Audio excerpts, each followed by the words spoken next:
আল্লাহ বিশ্বাসীদের বিপরীতে অবিশ্বাসীদের তুলনা করার পরিবর্তে বিশ্বাসীদের বিপরীতে এমন লোকদের তুলনা করেছেন যারা মনে করত যে তাদের ঈমান রয়েছে, অথবা ভান করত যে তারা মুসলিম, অথবা তাদের ঈমান রয়েছে, কিন্তু বিচার দিবসে আল্লাহর কাছে এই ঈমানের কোনো মূল্য থাকবে না। এরাই হলো মুনাফিক। আল্লাহ যেন আমাদেরকে তাদের অন্তর্ভুক্ত না করেন। সূরা হাদীদের এই আলোচ্য অংশটি আমাদের জানা খুবই জরুরি, কারণ এই অংশটি আমাদের জানায় যে বিচার দিবসে কিভাবে এই দলের অন্তর্ভুক্ত হওয়া থেকে রক্ষা পাওয়া যায়।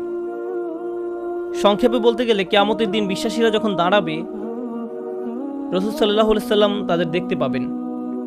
ইয়াউমা তারা, তিনি দেখতে পাবেন মানে রাসূল সাল্লাল্লাহু আলাইহি সাল্লাম দেখতে পাবেন আল মুমিনিনা ওয়াল মুমিনাত, বিশ্বাসী নারী এবং পুরুষদেরকে। ইয়াসআ নূরুহুম বাইনা আইদিহিম ওয়া বিআইমানিহিম, তাদের সম্মুখ ভাগে এবং ডান পাশে তাদের নূর ছোটাছুটি করবে। এর মানে হলো ঈমানদার পুরুষ এবং ঈমানদার নারীদের হৃদয় থেকে এবং ডান হাত থেকে জ্যোতি বিচ্ছুরিত হবে। এই আলোটি কেন জরুরি? কারণ আল্লাহর প্রতি আপনার আমার ঈমান যদি অকৃত্রিম হয় এবং বিশ্বাস দৃঢ় হয়, কিয়ামতের দিন এই বিশ্বাস জ্যোতিতে রূপান্তরিত হয়ে দীপ্তি ছড়াবে। আর এই বিশ্বাস দুনিয়াতে আমার কর্মকে প্রভাবিত করেছে। আমার হাতের সেই কাজগুলোই কিয়ামতের দিন আলোতে রূপান্তরিত হবে। সেদিন আমাদের কাছে দুটো আলো থাকবে। শেষ বিচারের দিনটি হবে নিকষ কালো একটি দিন। আধারে ঢাকা বিস্তীর্ণ পথ পাড়ি দিয়ে আমাদেরকে জান্নাতে পৌঁছাতে হবে, এবং সুদীর্ঘ পথ পাড়ি দিতে সবার আলো প্রয়োজন হবে। কিছু কিছু ব্যক্তির আলো হবে অনেক প্রখর। রাসূলুল্লাহ সাল্লাল্লাহু আলাইহি সাল্লাম বলছেন, তাদের আলো এত লম্বা হবে যে সেই আলো এক শহর থেকে আরেক শহর পর্যন্ত বিস্তৃত হবে। আবার কারো কারো আলো হবে অত্যন্ত অনুজ্জ্বল। সেই টিমটিমে আলোতে নিজের পা কোথায় ফেলছে কোনো মতে সেটুকুই শুধু দেখা যাবে। তাহলে মানুষ বিভিন্ন মাত্রায় আলো নিয়ে যখন জেগে উঠবে এবং জান্নাতের পথে যাত্রা শুরু করবে, তখন আল্লাহ তাআলার পক্ষ থেকে অভিনন্দন জানানো হবে, কারণ অন্তত তাদের নিজস্ব কিছু আলো রয়েছে। আর অনেকের তো কোনো আলোই নেই, তাই তাদের জান্নাতে যাওয়ার কোনো সুযোগ নেই। আল্লাহ বলবেন, বুশরাকুমুল ইয়াউম জান্নাতুন তাজরি মিন তাহতিহাল আনহার, আল্লাহ বলবেন, আজ তোমাদের জন্য সুসংবাদ জান্নাতের, যার তলদেশ দিয়ে নদী প্রবাহিত। তোমাদের সামনেই এটা আছে, হাঁটতে থাকো, চলতে থাকো। পরবর্তী আয়াতে আল্লাহ অন্য একদল লোকের কথা বলেন, যারা জেগে ওঠার পর গভীর বিস্ময় আবিষ্কার করবে পথ চলার জন্য তাদের নিজস্ব কোনো আলো নেই। চারপাশ গভীর অন্ধকার, বহু দূরে তারা দেখবে কিছু আলো। আপনারা দৃশ্যটা কল্পনা করতে পারেন, চারপাশ গভীর অন্ধকারচ্ছন্ন, আর বহু দূর থেকে তারা দেখবে কিছু মানুষ আলো নিয়ে এগিয়ে যাচ্ছে। তারা হয়তো মানুষ দেখতে পাবে না, শুধু আলোর বিচ্ছুরণ দেখা যায়। তখন তারা ভাববে আমাদেরকে দ্রুত তাদের কাছে পৌঁছতে হবে, কারণ আলোটা ধীরে ধীরে হারিয়ে যাচ্ছে। তো সেই মুনাফিকরা কিয়ামতের দিন এইরকম একটি তমসাচ্ছন্ন পরিস্থিতিতে জেগে উঠবে, আর তারা বিশ্বাসীদের আলো দেখে তাদের ধরার চেষ্টা করবে, কারণ তাদের নিজস্ব কোনো আলো থাকবে না। তারা জেগে উঠে গভীর বিস্ময় আবিষ্কার করবে তাদের সাহায্য করার মতো কিছুই নেই। ইয়াকুলুল মুনাফিকুনা ওয়াল মুনাফিকাত লিল্লাযিনা আমানু উনজুরুনা নাকতাবিস মিন নূরিকুম, যেদিন মুনাফিক পুরুষ এবং মুনাফিক নারীরা মুমিনদেরকে বলবে, তোমরা আমাদের জন্য অপেক্ষা করো, আমরাও কিছু আলো নিব তোমাদের জ্যোতি থেকে, আমরাও কিছু আলো নিব তোমাদের জ্যোতি থেকে। ইকতিবাস শব্দ দ্বারা বোঝায়, যেমন আগের দিনে আপনার হাতে মশাল থাকতো আর অন্যজনের আগুন থেকে নিজের মশাল জ্বালিয়ে নিতেন, সেরকম। তাই তারা ভাবলো আমরা তোমাদের থেকে কিছুটা আলো ধার নেব, তোমাদেরটা নিয়ে যাব না, একটু থামো, আমাদেরকে সাহায্য করো। তখন মুনাফিকদেরকে বলা হবে, ইরজিউ ওয়ারাআকুম, তোমরা পিছনে ফিরে যাও, পিছনে ফিরে যাও ফালতামিসু নূরা, এবং আলোর খোঁজ করো, আমরা তোমাদের সাহায্য করব না। হাসরের ময়দান হচ্ছে এমন ভয়াবহ একটি জায়গা যেখানে জন্মদাত্রী মা নিজ সন্তানকে পর্যন্ত অগ্রাহ্য করবে। ভাই বোন, স্বামী স্ত্রী, বাবা মা, আত্মীয় স্বজন, প্রাণের বন্ধু, এই সব পার্থিব সম্পর্কগুলো ছিন্ন হবে। প্রতিটি মানুষ শুধুমাত্র নিজেকে বাঁচাতে উদ্বিগ্ন থাকবে, কেউ এমনকি পিছনে ফিরেও তাকাবে না। তোমরা পিছনে ফিরে যাও এবং আলোর খোঁজ করো, পিছনে ফিরে যাও এক প্রকার ব্যঙ্গাত্মক মন্তব্য, মানে দুনিয়াতে ফেরত যাও এবং আলোর সন্ধান করো। কারণ কেউ যদি দুনিয়াতে তার ঈমান ও কর্ম দিয়ে আলো সংগ্রহ না করে থাকে, তাহলে সেদিন তার নিজস্ব কোনো আলোই থাকবে না। ফালতামিসু নূরা, আলো সংগ্রহ করার একমাত্র জায়গা হলো এই দুনিয়া। তারপরে মুনাফিকরা মুসলমানদেরকে ধরার চেষ্টা করবে। এভাবে যখন তারা বিশ্বাসীদের নিকটবর্তী হবে, ফাদুরিবা বাইনাহুম বিসুরিন লাহু বাব, ঠিক এমন একটি মুহূর্তে দুই দলের মাঝে একটি বৃহৎ প্রকাণ্ড দেয়াল নেমে আসবে, যার একটি দরজা থাকবে। এই দরজা সম্পর্কে আমরা অন্য সময় আলোচনা করব। আল্লাহ বলেন, অতঃপর উভয় দলের মাঝখানে খাড়া করা হবে একটা প্রাচীর, ফলে এখন তারা ধরার চেষ্টা করলেও পারবে না। দেয়ালটি খাড়া হওয়ার পর আল্লাহ বলেন, দেয়ালের অন্য পাশে যে পাঁচটা মুনাফিকরা দেখতে পাবে না, সেখানে থাকবে আল্লাহর করুণা, দয়া এবং মমতা, আর অপর দিকে থাকবে কঠোর শাস্তি এবং অন্ধকার, কঠোর শাস্তি এবং অন্ধকার। তাহলে এখন শুধু অন্ধকারই নয়, রয়েছে বিশাল এক দেয়াল, ফলে তাদের পালানোর আর কোনো জায়গা নেই। আর পেছনে দেখতে পাবে শাস্তি তাদেরকে আচ্ছন্ন করার জন্য এগিয়ে আসছে। তখন এই মুনাফিকরা, আল্লাহ আমাদের তাদের অন্তর্ভুক্ত না করুন, মুনাফিকরা মরিয়া হয়ে বলবে, আলাম নাকুম মাআকুম, আমরা কি তোমাদের সাথে ছিলাম না? লক্ষ্য করুন, মুনাফিকরা অপর পাশে থাকা মুমিনদেরকে ডাকছে, স্পষ্টতই দরজা এই পাশ থেকে খোলা যায় না। আরে দরজাটা খোলো না, আমরা তো তোমাদের সাথেই থাকতাম। এভাবে মরিয়া হয়ে ডাকা হবে। সামনে অগ্রসর হওয়ার পূর্বে এটা বোঝা গুরুত্বপূর্ণ। এই কারণেই আমি আজকের খুতবার জন্য এই আয়াতটি পছন্দ করেছি। এই বাক্যটার কারণে, আলাম নাকুম মাকুম, আমরা কি তোমাদের সাথে ছিলাম না? ব্যাপারটা হলো, এই লোকগুলো যারা দেয়ালের ভয়ঙ্কর পাশে থেকে গেছে, যারা মরিয়া হয়ে আছে, যাদের নিজস্ব কোনো আলো নেই, তারা ভাবতো তারাও মুমিনদের অন্তর্ভুক্ত। তারা এটা নিয়ে খুবই আত্মবিশ্বাসী ছিল। এত আত্মবিশ্বাসী ছিল যে তারা কিয়ামতের দিনও সেই কথা বলছে, আমরা তোমাদের সাথে নামাজ পড়তাম, তোমাদের সাথে ব্যবসা করতাম, বন্ধু ছিলাম, আত্মীয়তার সম্পর্ক ছিল, চাচাতো মামাতো ভাই বোন ছিলাম, আমরা তো একই কলেজে ভার্সিটিতে গিয়েছি। কেন আজ আমরা বিচ্ছিন্ন? কেন এই সম্পর্ক ছেদ ঘটছে আজকে? এখন অপর পাশে অবস্থিত মুমিনরা নিজেদেরকে নিরাপদ মনে করছে। দেয়াল স্থাপিত হওয়ার কারণে এই পাশের মুনাফিকরা চরম আতঙ্কগ্রস্ত হয়ে পড়ল। অন্যদিকে অপর পাশে অবস্থিত মুমিনরা নিজেদেরকে অনেক বেশি নিরাপদ মনে করছে। তাদের আর কোনো তাড়াহুড়ার প্রয়োজন নেই, কারণ এখন সম্পূর্ণ নিরাপদ। এখন তারা সময় নিয়ে মুনাফিকদের উত্তর দিচ্ছে, এই কারণে তোমরা আজ আমাদের সাথে নেই। জান্নাতি লোকেরা সর্বপ্রথম তাদের বলেছিল, পেছনে ফিরে গিয়ে আলোর তালাশ করো, فالتمسوا نورا। পেছনে ফিরে গিয়ে আলোর তালাশ করো। স্পষ্টতই তোমাদের আলো নেই। আবার মুনাফিকরা সম্পূর্ণ হতবাক, আমাদেরও তো তোমাদের মতো আলো পাওয়ার কথা ছিল। এখন জান্নাতি মানুষরা মুনাফিকদের ব্যাপারে বর্ণনা করবে, এই লোকগুলোর তো আলো ছিল, তাদের বিশ্বাস ছিল, এই লোকগুলোর তো আলো ছিল, কিভাবে তারা এটা হারালো? কিভাবে তারা কিয়ামতের দিন সম্পূর্ণ দেউলিয়া হয়ে পড়ল? এই আয়াতটি বিশেষভাবে নিগুড় একটি আয়াত। এই আয়াতে বর্ণিত হয়েছে কিভাবে একজন মুমিন ক্রমে ক্রমে ঈমান হারায়, কিভাবে একজন মানুষ ঈমানের মতো মহামূল্যবান জিনিস পাওয়ার পরেও পরিশেষে তা হারিয়ে ফেলে। রাতারাতি কোনো ব্যক্তির ঈমান ধ্বংস হয়ে যায় না। একদিন সকালে ঘুম থেকে উঠে কোনো ঈমানদার ব্যক্তি মুনাফিক হয়ে যায় না। এটা একটা পর্যায়ক্রমিক প্রক্রিয়া। এই প্রক্রিয়াটি এই নিরন্তর বাণীতে প্রকাশিত হয়েছে, বালা, অবশ্যই তোমরা আমাদের সাথে ছিলে, ওয়ালাকিন্নাকুম ফাতানতুম আনফুসাকুম। আমি প্রথমে সহজ অনুবাদ বলছি, পরে ব্যাখ্যা করব। ওয়ালাকিন্নাকুম ফাতানতুম আনফুসাকুম। 1 নম্বর, তোমরা নিজেরাই নিজেদের বিপদগ্রস্ত করেছো। আরবিতে ফাতানা শব্দটির অর্থ হচ্ছে কোনো কিছুতে পরীক্ষাতে ফেলা। স্বর্ণ গলিয়ে তার খাদ ফেলে দিয়ে ধীরে ধীরে বিশুদ্ধ করার প্রক্রিয়াটিকেও ফাতানা বলা হয়। স্বর্ণ নিখাত করার প্রক্রিয়াটি কিন্তু সহজ নয়, বরং এটি একটি যন্ত্রণাদায়ক দহন প্রক্রিয়া। ফাতানতুম আনফুসাকুম এর অনেকগুলো ব্যাখ্যা আছে, তবে আজকের খুতবার জন্য একটা বিষয়কে হাইলাইট করব। তুমি নিজেকে বারংবার জেনে বুঝে এমন পরিস্থিতিতে ফেলেছ যেখানে তোমার ঈমান পদে পদে কঠিন পরীক্ষার সম্মুখীন হবে। এখানে জিনিসটা বোঝার চেষ্টা করুন, ঈমানের জন্য ক্ষতিকর হবে জেনেও আপনি বারবার নিজেকে এমন পরিবেশের সম্মুখীন করেছেন এবং নিজেকে বুঝিয়েছেন আমি এটা সামলে নিতে পারবো।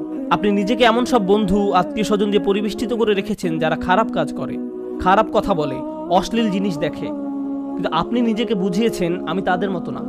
আপনি বারবার ওই সব পরিবেশে যেতেন, আপনি এমন সব আড্ডায়, জায়গায়, পরিস্থিতিতে দিনের পর দিন, মাসের পর মাস, বছরের পর বছর মিশেছেন। আপনি নিজেকে প্রবোধ দিয়েছেন এইসব আমার উপরে কোনো প্রভাব ফেলবে না, সবাইকে প্রভাবিত করলেও আমাকে করবে না।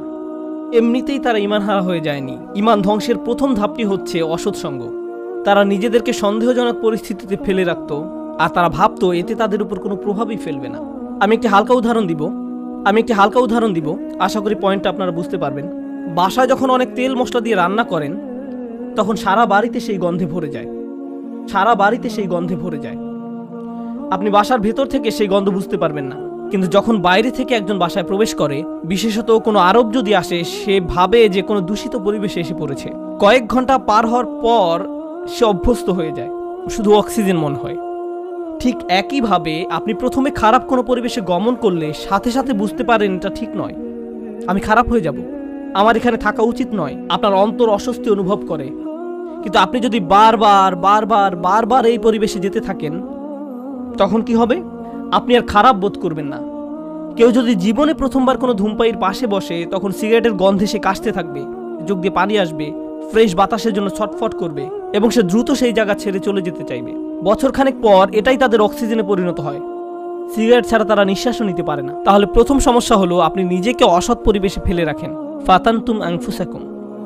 দ্বিতীয় সমস্যাটি ছিল ওয়াতারাব্বাসতুম। তোমরা প্রতীক্ষা করেছো, দীর্ঘসূত্রিতা করেছো। এখানে দীর্ঘসূত্রিতা বলতে কি বোঝানো হচ্ছে? আপনি বুঝতে পেরেছিলেন যে এটা খারাপ, আপনার নিজের বিবেকের মাধ্যমে আপনি বুঝতে পেরেছিলেন যে আমার নিজেকে পরিবর্তন করা উচিত, কিন্তু নিজেকে বুঝিয়েছেন ইনশাআল্লাহ আমি খুব দ্রুত নিজেকে পরিবর্তন করব।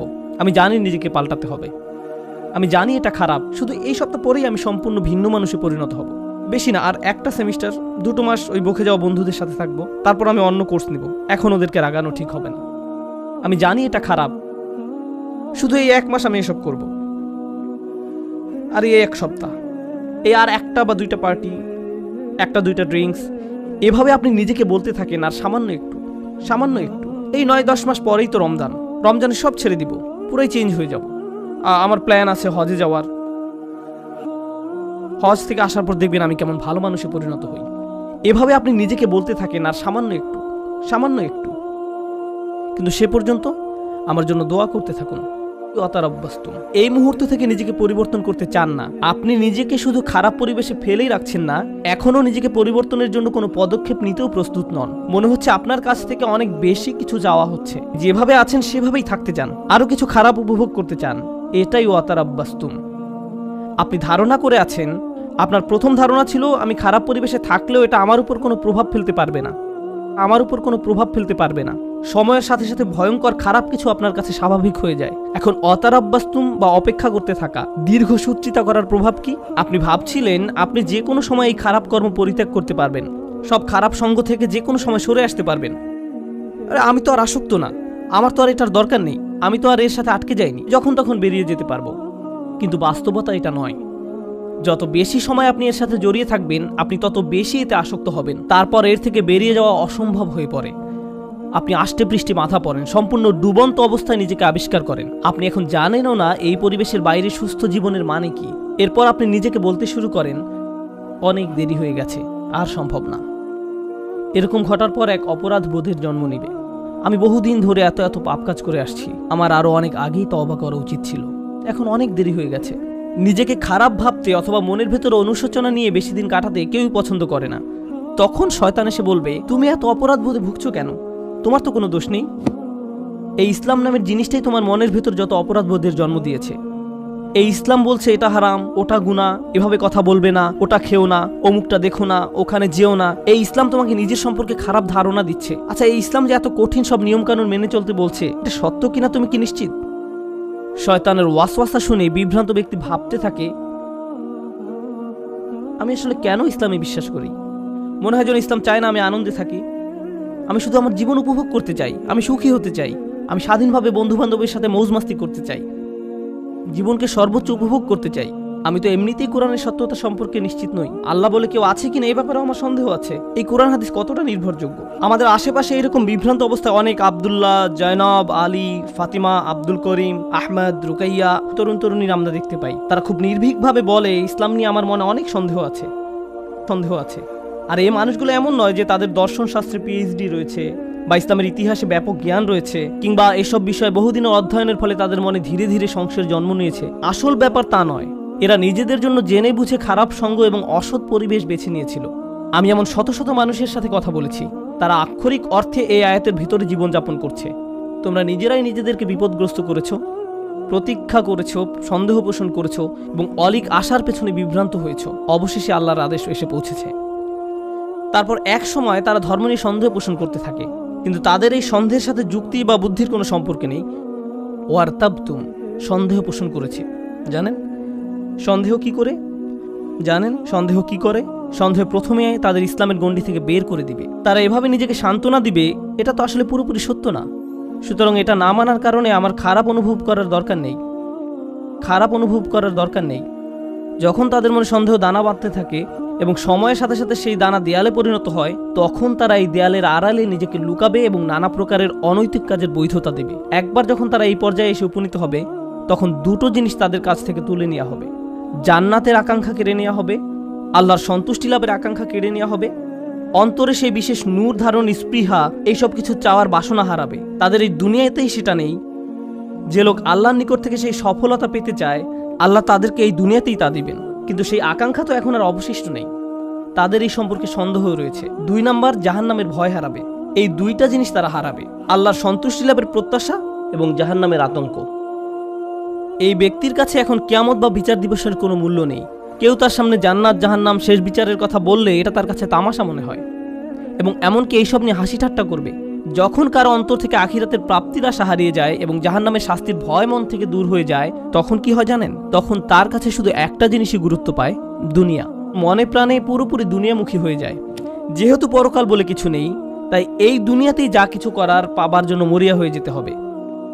অর্থ, বিত্ত, সাফল্য, সম্পদ, জনপ্রিয়তা, বিনোদন, মৌজ মাস্তি, সব ধরনের ম্যাটেরিয়াল থিং যে কোনোভাবে যে কোনো পথে অর্জন করাটাই মুখ্য ব্যাপার হয়ে দাঁড়াবে। সে ভাববে দুনিয়া দিয়ে এইসব প্রাপ্তির ভিতরে রয়েছে সব আনন্দ এবং চূড়ান্ত মানসিক তৃপ্তি, মৌজ মাস্তি, সব ধরনের ম্যাটেরিয়াল থিং।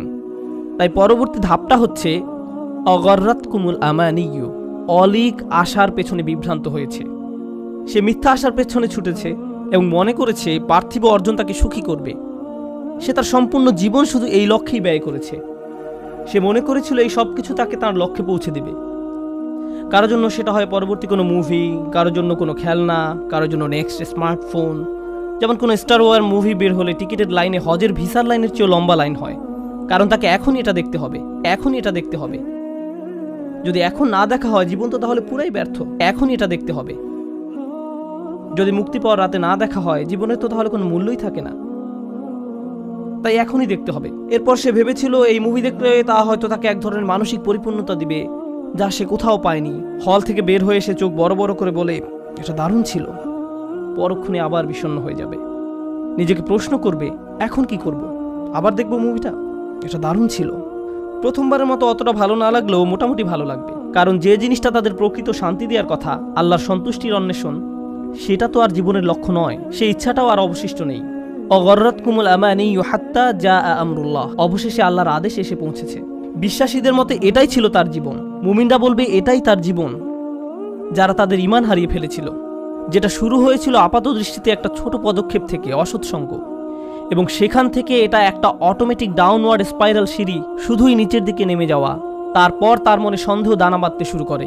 এরপর সে তার গোটা জীবন শুধু কামনা বাসনা চরিতার্থ করে এবং দুনিয়াবি অর্জনের পিছনে ব্যয় করে। অগররকুম বিল্লাহিল গরুর। তারপর আল্লাহ বলেন চূড়ান্ত প্রতারক। এখানে গরুর শব্দটি মুবালাগা। চূড়ান্ত প্রতারক যে সফলভাবে তোমাদের প্রতারিত করে। সেদিন ঈমানদাররা দেয়ালের অপর পাশের মুনাফিকদের এটাই বলবে।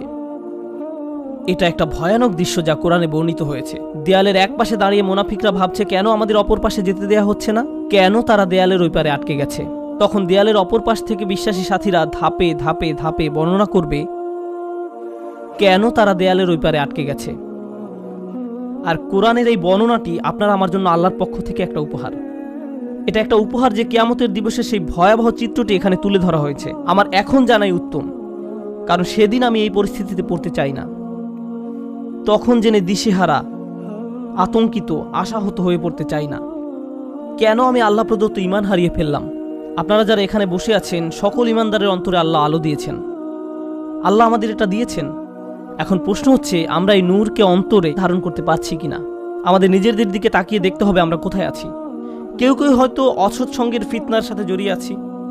হতে পারে আপনি মাত্র প্রথম ধাপে আছেন আর ভাবছেন যাক না আরও কিছুদিন। হয়তো এটা এমনও হতে পারে আপনি এখন শেষ ধাপে আছেন। তাই শুধু দুনিয়াবি জিনিসের মাঝেই আপনি চূড়ান্ত সাফল্য এবং মানসিক প্রশান্তি খুঁজে বেড়ান। এই আলো ছাড়া আমাদের যা কিছু অর্জন অথবা উপার্জন, শেষ বিচারের দিনে এই সব কিছু হবে মূল্যহীন। শেষ বিচারের দিনে এই সব কিছু হবে মূল্যহীন। তাই এই অনুচ্ছেদে আল্লাহ তাআলা এটাকে প্রথমে আলো হিসাবে বর্ণনা করেছেন। বিচার দিবসে এই আলোরই একমাত্র মূল্য থাকবে। তাই এই অনুচ্ছেদের প্রথমে আল্লাহ তাআলা এটাকে আলো হিসাবে বর্ণনা করেছেন। বিচার দিবসে এই আলোরই একমাত্র মূল্য থাকবে। কুরআনের আরেকটি সূরায় যেমন বলা হয়েছে, ইল্লামান আতাল্লাহা বিকলবিন সালিম, যে সুস্থ অন্তর নিয়ে তার রবের কাছে আসবে, যে অন্তর তাদের সম্মুখে আলোর দ্যুতি ছড়াবে। এই দুনিয়াতে আপনার আমার আর বাকি যা কিছু আছে সবই অর্থহীন। শেষ বিচারের দিনে আল্লাহর সামনে এর সবই গুরুত্বহীন। কিছুদিনের জন্য আমরা এইসব উপভোগ করতে পারি, কিন্তু যদি এর ফাঁদে আটকে যাই এবং আমাদের অন্তরের সব জায়গা দখল করে নেয়, অন্তরে আর কোনো জায়গা বাকি থাকবে না। আর তাই এর পরের আয়াতে আল্লাহ তাআলা বলছেন, ফালিয়াউমা লা ইউখাযু মিনকুম ফিদিয়াতুন ওয়ালা মিনাল্লাযীনা কাফারু মাওয়াকুমুন নার হিয়া মাওলাকুম ওয়া বিইসাল মাসির। আজকে তোমাদের কাছ থেকে কোনো মুক্তিপণ, কোনো ক্ষতিপূরণ গ্রহণ করা হবে না। কোনো কিছু বন্ধক দেওয়ার চেষ্টা করো না। আজকে ওই দরজাগুলোতে তোমাদের প্রবেশাধিকার নিষিদ্ধ। কোনো ধরনের জরিমানা বা মুক্তিপণ দিয়ে দরজাগুলোর ওই পাশে যাওয়ার কোনো সুযোগ নেই। তোমাদের থেকে নয়, কাফেরদের থেকেও নয়। এই আয়াতের ভীতিকর দিক হলো লা ইউখাযু মিনকুম ফিদিয়াতুন ওয়ালা মিনাল্লাযিনা কাফারু। আজকে তোমাদের এবং কাফেরদের একই পরিণতি। আপনি এবং কাফেররা আজ একই দলে পড়ে গেছেন। আমি তোমাদের নিকট থেকে কোনো মুক্তিপণ গ্রহণ করব না, কাফেরদের থেকেও নয়। তোমাদের সবার আবাসস্থল জাহান্নাম। কতই না নিকৃষ্ট এই প্রত্যাবর্তন স্থল। শেষ বিচারের দিবসের এই পূর্ণ চিত্রটি তুলে ধরার পর আল্লাহ সুবহানাহু ওয়া তাআলা এভাবে উপসংহার টানেন। আমিও এই আয়াত দিয়ে আজকের আলোচনা সমাপ্তি টানব এবং নিজেদের বারবার মনে করিয়ে দিব যে সেই নিম্নমুখী পথটি অনুসরণ করা যাবে না, এবং আমাদের অন্তরে যেটুকু ক্ষুদ্র আলো এখনো পর্যন্ত বর্তমান আছে তা কিভাবে দিন দিন আরও শক্তিশালী করব। আল্লাহ নিজেই বলেন, আলাম ইয়ানিল্লাযীনা আমানু আন তাখশা কুলুবুহুম লিযিকরিল্লাহ, অর্থাৎ যারা মুমিন তাদের জন্য কি আল্লাহর স্মরণে এবং যে সত্য অবতীর্ণ হয়েছে তার কারণে হৃদয় বিগলিত হওয়ার সময় আসেনি? সত্যিকার অর্থে আল্লাহকে স্মরণ করলে অন্তর নরম হবে। আপনার অন্তর যত বেশি আল্লাহকে স্মরণ করবে, যত বেশি আল্লাহকে স্মরণ করবে, কারণ আল্লাহ নূরুস সামাওয়াতি ওয়াল আরদ, আল্লাহ নবমণ্ডল এবং ভূমণ্ডলের নূর। আল্লাহকে আমরা যত বেশি স্মরণ করব তত বেশি আমাদের অন্তরে নূর ধারণ করতে পারবো। তাই তিনি বলছেন আল্লাহকে স্মরণ করো। এরপর তিনি বলেন কিভাবে তুমি আল্লাহকে স্মরণ করবে। আরবিতে এটাকে আতফে বায়ান বলা হয়। ওমা নাযালা মিনাল হক, যে সত্য অবতীর্ণ হয়েছে তার কারণে হৃদয় বিগলিত হওয়া উচিত। ওহির কারণে, কোরআনের কারণে। কোরআন নিয়ে গভীর চিন্তা করুন, কোরআনের মাধ্যমে আল্লাহকে স্মরণ করুন। যখন কোরআনের আয়াত তেলাওয়াত করবেন তখন কান্নাকাটি করুন। আল্লাহ যে উপহারটি আপনাকে দান করেছেন আপনার জীবনে তার অর্থ কি তা নিয়ে চিন্তা করুন। কোরআনে শুধু আল্লাহকে জ্যোতি হিসাবে উল্লেখ করা হয়নি, কোরআনকেও জ্যোতি হিসাবে উল্লেখ করা হয়েছে। ফাআমিনু বিল্লাহি ওয়া রাসূলিহি ওয়া নূরিল্লাযী আনজালনা। কোরআনে শুধু আল্লাহকে জ্যোতি হিসাবে উল্লেখ করা হয়নি, কোরআনকেও জ্যোতি হিসাবে উল্লেখ করা হয়েছে। সরাসরি কোরআনকে নূর বা জ্যোতি বলা হয়েছে। অতএব তোমরা আল্লাহ, তার রসুল এবং অবতীর্ণ নূরের প্রতি বিশ্বাস স্থাপন করো। আপনার নিজের ব্যক্তিগত উন্নতির জন্য কোরআনের সাথে যে সময় ব্যয় করেন, যখন আমরা বসে কোরআন পড়ব, গভীরভাবে ভাববো যে আমাদের প্রভু আমাদের কি বলছেন, তাহলে এই অনুশীলন আমাদের হৃদয়কে আলোকিত করে তুলবে। আর আমাদের জীবনে এই আলোর চেয়ে দামি কোনো সম্পদের অস্তিত্ব নেই। আমরা এখন এর মূল্য বুঝতে পারছি না, কিন্তু সেদিন এর মূল্য বোঝা যাবে যেদিন আমাদের চারপাশ গহীন অন্ধকারে নিমজ্জিত থাকবে। আমাদের বক্ষ এবং ডান হাত থেকে নির্গত আলো ছাড়া আর কোনো আলো থাকবে না, কোনো আলো থাকবে না। ولا يكونوا كالذين أوتوا الكتاب من قبل فطال عليهم الأمد فقست قلوبهم وكثير منهم فاسقون। তারা তাদের মতো যেন না হয় যাদেরকে পূর্বে কিতাব দেয়া হয়েছিল, তাদের উপর সুদীর্ঘ কাল অতিক্রান্ত হয়েছে, তাদের অন্তঃকরণ কঠিন হয়ে গেছে। তাদের নিকট কিতাব ছিল কিন্তু তারা এর কোনো মূল্য দেয়নি। এটা সম্ভব যে কোনো জাতির নিকট আল্লাহর কিতাব থাকতে পারে। আমাদের পূর্বে বিভিন্ন জাতির নিকট কিতাব ছিল, তাওরাত ছিল, ইনজিল ছিল, তাদের নিকট অনেক কিতাব ছিল। তারা সেটা থেকে কোনো উপকার গ্রহণ করেনি। লাম ইয়ান্তাফিউ মিনহা, তারা ওই বইগুলো থেকে কোনো উপকার নেয়নি। ওই কিতাবগুলো দিয়ে তাদের অন্তর আলোকিত করার কোনো চেষ্টা করেনি। হয়তো তারা ভুল উদ্দেশ্যে ওই বইগুলো ব্যবহার করেছিল, হতে পারে আনুষ্ঠানিকতা পালনের উদ্দেশ্য করেছিল, হয়তো তারা মাঝে মধ্যে শুধু তিলাওয়াত করে আনন্দ নিত। আল্লাহর কিতাবকে তারা এমন বিষয়ে পরিণত করেছিল। কোরআনও আজ আমাদের নিকটে এমন হয়ে গেছে, শুধু বিয়ে শাদী অনুষ্ঠানে এটা তেলাওয়াত করি। আমাদের অন্তর বিগলিত করার জন্য আজ আমরা কোরআন অধ্যয়ন করি না। এটা ইতিহাসের এক নির্মম ট্র্যাজেডি যে মানুষ আল্লাহর কিতাব থেকে উপকৃত হয় না, অথচ যা এসেছিল মানুষের অন্তরকে কোমল করে কিয়ামতের দিন আল্লাহর সামনে দণ্ডায়মান হওয়ার জন্য প্রস্তুত করতে। আর তাই এটা এখন আপনার আমার দায়িত্ব। এজন্যই বলা হয়েছে ওয়ালা ইয়াকুনু কাল্লাযীনা উতুল কিতাবা মিন ক্বাবল ফাতালা আলাইহিমুল আমাদ ফাকাসাত কুলুবুহুম। তাদের অন্তঃকরণ কঠিন হয়ে গেছে। যখন তাদের অন্তর কঠিন হয়ে পড়ে তখন সেখানে কোনো আলো ঢুকতে পারে না। কিয়ামতের দিন সে অন্তর আপনার কোনো উপকার করবে না। ওয়া কাসীরুম মিনহুম ফাসিকুন, তাদের অধিকাংশই পাপাচারী, অধিকাংশই পাপাচারী। আল্লাহ আযজা ওয়া জাল্লা এই কয়েকটি আয়াতে একজন বিশ্বাসীর জীবনের অন্যতম গুরুত্বপূর্ণ একটি চিত্র তুলে ধরেছেন। আজকে আমি আপনি যে ঈমান ধারণ করি সেটা ধ্রুব নয়। আমাদের অন্তরে যে ঈমানের জ্যোতি দেওয়া হয়েছে সেটা আজীবন থাকবে এমন কোনো গ্যারান্টি নেই। আজকে আমার ঈমান আছে বলেই আমি নিরাপদ, সেটা ভাবার কোনো অবকাশ নেই, সেটা ভাবার কোনো অবকাশ নেই। কেউ আমাদের মুসলিম মনে করে সালাম দেয় আর আমরাও জবাবে ওয়ালাইকুম আসসালাম বলি, ফলে আমরা মনে করি যে আমরা সবাই মুসলিম, আমাদের সবার অন্তরে আলো আছে। কিন্তু এই আয়াতগুলোর মতে কিছু মানুষ কিয়ামতের দিন জেগে উঠে হতচকিত হয়ে পড়বে, কিছু মানুষ কিয়ামতের দিন জেগে উঠে অবাক হয়ে যাবে। সে বলবে আমি মনে করেছিলাম আমি তোমাদের সাথে, কিন্তু সে তার সাথে নয়। তাই ভালো হয় আমরা যদি এখনই বুঝতে পারি এটা স্বয়ংক্রিয় নয়, এটার গ্যারান্টি নেই। আপনাকে ব্যক্তিগতভাবে এর জন্য প্রচেষ্টা চালাতে হবে, আমাকে ব্যক্তিগতভাবে এর জন্য প্রচেষ্টা চালাতে হবে। বিচার দিবসে আপনার ঈমান যেমন আপনাকে সাহায্য করবে না, তেমনি আমার ঈমানও আপনাকে সাহায্য করবে না। আমরা সবাই নিজ নিজ চিন্তায় অস্থির থাকব, নিজেদের আলোর জন্য চিন্তা করব। ইরজিউ ওয়ারাআকুম ফালতামিসু নূরা, তোমরা পিছনে ফিরে যাও এবং আলোর খোঁজ করো। এখন আমরা একে অন্যের সাহায্য করতে পারি, এখন আমরা একে অন্যের ঈমান শক্তিশালী করার ক্ষেত্রে ভূমিকা রাখতে পারি, কিন্তু সেদিন আল্লাহর সাহায্য ছাড়া আর কোনো সাহায্য থাকবে না। আল্লাহ আযজা ওয়া জাল্লা আমাদেরকে তাদের অন্তর্ভুক্ত করুন যারা তাদের আলো সংরক্ষণ করবে। আল্লাহ আযজা ওয়া জাল্লা আমাদেরকে তাদের অন্তর্ভুক্ত করুন যারা দেয়ালের ক্ষতিকর পাশে থাকবে না। আল্লাহ আযজা ওয়া জাল্লা আমাদের নিজেদের এবং আমাদের প্রিয় মানুষদের মুনাফিকি থেকে রক্ষা করুন। আল্লাহ আমাদের অন্তরকে কঠিন হওয়া থেকে রক্ষা করুন। ইসলামিক ভিডিও পেতে আমাদের চ্যানেলটিকে সাবস্ক্রাইব করে পাশে থাকুন।